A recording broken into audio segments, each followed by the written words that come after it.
باہر گلی میں کچھ شور اٹھا۔ مردوں کے ساتھ ساتھ عورتوں اور بچوں کی آوازیں بھی سنائی دے رہی تھیں۔ آوازیں آہستہ آہستہ بلند ہوتی چلی گئیں اور شور شرابہ بڑھتا گیا۔ بچوں اور عورتوں کی چیخیں میں بھی اضافہ ہوتا گیا۔ باہر نکل کر دیکھا تو گلی میدان جنگ بنی ہوئی تھی۔ ہمسایوں کے بیچ کسی مسئلہ پر تلخ کلامی ہوئی اور بڑھتے بڑھتے گالم گلوچ، دھمکیوں اور اب مار کٹائی پر اتر آئے تھے۔ دونوں طرف سے پورے کا پورا خاندان لڑائی میں شریک ہو چکا تھا۔ بچوں اور عورتوں نے بھی خوب ادھم مچایا ہوا تھا۔ دونوں خاندان کے سربراہان آپس میں دست و گریبان ہو چکے تھے۔ مکوں، لاتوں، گھونسوں اور فحش گالیوں کا آزادانہ استعمال جاری تھا۔ محلہ کے بہت سے لوگ اکٹھے ہو چکے تھے اور کوشش کر رہے تھے کہ کسی طرح یہ طوفان تھم جائے، لیکن اشتعال انگیزی عروج پر تھی اور طرفین میں سے کوئی بھی شخص بات سننے کا روادار نہ تھا۔ جو شخص بھی صلح صفائی کے لیے آگے بڑھتا مکوں اور لاتوں کی زد میں آ جاتا اور بالآخر ناکام و نامراد ہو کر واپس آ جاتا۔ لڑائی اب زوروں پر تھی۔ لڑنے والوں کے کپڑے پھٹ چکے تھے اور وہ زخمی بھی ہو چکے تھے، لیکن دونوں طرف سے کوئی بھی ہار ماننے کے لیے تیار نہ تھا۔ میں خود بھی صلح کرانے کی کوشش میں مصروف تھا اور کامیاب ہونے میں ناکام ہو رہا تھا۔ جھگڑے میں مزید تیزی آ گئی کہ ایک فریق نے چھری اٹھا کر دوسرے فریق پر حملہ کرنے کی کوشش کی۔ اتنے میں محلے ہی کے ایک اور شخص میدان میں کود پڑے اور ان کو چھڑانے کی کوشش میں لگ گئے۔ وہ فریقیاں ان کی منت سماجت کر رہے تھے، ان کے داڑھی اور پاؤں کو ہاتھ لگا رہے تھے کہ جھگڑا ختم کرو، خدا را بس کرو، لیکن ان کی بات پر کوئی دھیان نہیں دے رہا تھا۔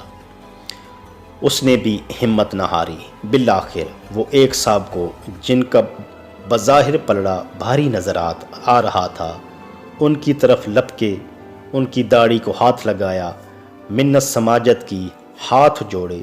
جب پھر بھی بات نہ بنی تو انہیں زور سے جھپا لگایا اور اٹھا کر گھر کے اندر لے گئے اور ان کی منت کرنے لگے، واسطے دیے۔ ان کا غصہ کچھ ٹھنڈا ہوا تو باہر آ کر دوسرے فریق کے طرف لپکے اور اسے بھی باہوں سے پکڑ کر گھر کے اندر لے گئے۔ وہاں اس کی بھی منت اور ترلے کیے، اس کے غصے کو بھی ٹھنڈا کیا۔ یوں جھگڑے کا زور ٹوٹا اور فریقین اپنے اپنے گھروں کو چل دیے۔ اب تمام تباشمین بھی کھسکنے لگے اور یوں تھوڑی ہی دیر میں حالات نارمل ہو گئے۔ تناؤ اور اشتعال انگیزی کی کیفیت ختم ہو گئی۔ اس تمام کارروائی کا سہرا اس مرد مجاہد کے سر جاتا ہے جو عزم، ہمت، استقلال اور جرأت مندی سے جھگڑا ختم کروانے کی کوشش میں لگا رہا۔ اس نے ہمت نہ ہاری، حالانکہ وہ خود مکوں اور تھپڑوں کا شکار ہوا، گالیاں بھی کھائیں۔ اس کے باوجود اس پر ایک ہی دھن سوار تھی کہ کسی طرح ان دو خاندانوں کا جھگڑا ختم کیا جائے، اور آخر کار وہ اس میں کامیاب ہو گیا۔ بلکہ شام کو وہ دوبارہ وہاں آیا اور دونوں خاندان کے لوگوں کو آپس میں گلے ملوایا۔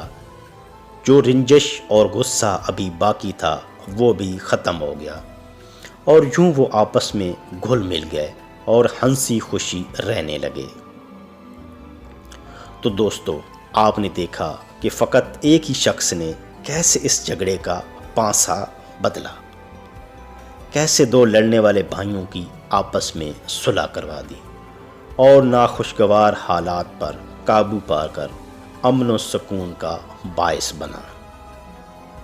تو معلوم ہوا کہ ایک شخص بھی اثر کر سکتا ہے، ایک شخص بھی اثر انداز ہو سکتا ہے۔ ایک اکیلا شخص بھی معاشرے میں تبدیلی لا سکتا ہے، امن و سکون پیدا کر سکتا ہے، زندگیوں میں بہار لا سکتا ہے، تبدیلی کا باعث بن سکتا ہے۔ تو اس لیے دوستو ہمیں بھی صلح جو بننا چاہیے، منصف بننا چاہیے، مدد کرنے والا بننا چاہیے، دکھ درد اور تکلیفیں بانٹنے والا بننا چاہیے، مسائل کو حل کرنے والا بننا چاہیے۔ اس دنیا میں ظلم و ستم، ناانصافی، نفرت، حسد، کینہ اور اس طرح کی بہت سی دوسری ظلمتوں نے تاریکی پھیلائی ہوئی ہے۔ یہ دنیا تاریک ہو چکی ہے، ہمیں روشنی پھیلانے والا بننا چاہیے، تاریکیوں کو روشنی میں بدلنے والا بننا چاہیے، لوگوں کی امید بننا ہوگا، چراغ بننا ہوگا، رہنما اور رہبر بننا ہوگا، مثبت سوچ اور بلند ذہن والا بننا ہوگا۔ تو یاد رکھیں، اختلافات وہیں ہوں گے جہاں کوئی قریبی تعلق ہو، جس سے کچھ لینا دینا ہی نہیں، اس سے لڑائی جھگڑا کیسا؟ اکٹھے رہن سہن، لین دین اور باہمی معاملات میں اکثر اوقات غلط فہمیاں پیدا ہو جاتی ہیں، اور یہ غلط فہمیاں بڑھتے بڑھتے نفرت و عداوت، قطع کلامی، قطع تعلقی، دشمنی اور لڑائی جھگڑے، جنگ و جدل، خون خرابے اور قتل و غارت تک جا پہنچتی ہے۔ نتیجتاً معاشرے میں فساد شروع ہو جاتا ہے، انسانی زندگی تباہ ہو کر رہ جاتی ہے، حتیٰ کہ خاندانوں کے خاندان اجڑ جاتے ہیں۔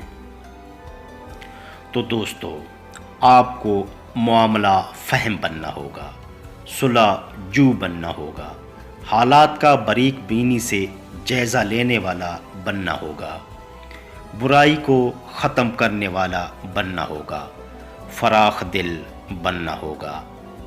جہاں محسوس کریں کہ دو بھائیوں کے درمیان کچھ فاصلے پیدا ہو رہے ہیں، تلخیاں بڑھ رہی ہیں، وہاں پر اپنا کردار ادا کریں اور برائی کو وہیں پکڑ لیں تاکہ آگے نہ پھیل سکے، وہیں ہی برائی کا قلعہ کما کر دیں۔ ہم سے ہر ایک فرض منصبی سمجھتے ہوئے اگر اخلاص نیت سے ان اختلافات کو مٹا کر مصالحت کی کوشش کرے تو کوئی گھر اور خاندان جنت نظیر بن سکتے ہیں۔ یوں اللہ کی مخلوق کی خدمت کر کے ہم اس مالک خالق کی خوشنودی حاصل کر سکتے ہیں اور اس دنیا کو بھی امن کا گہوارہ بنا سکتے ہیں۔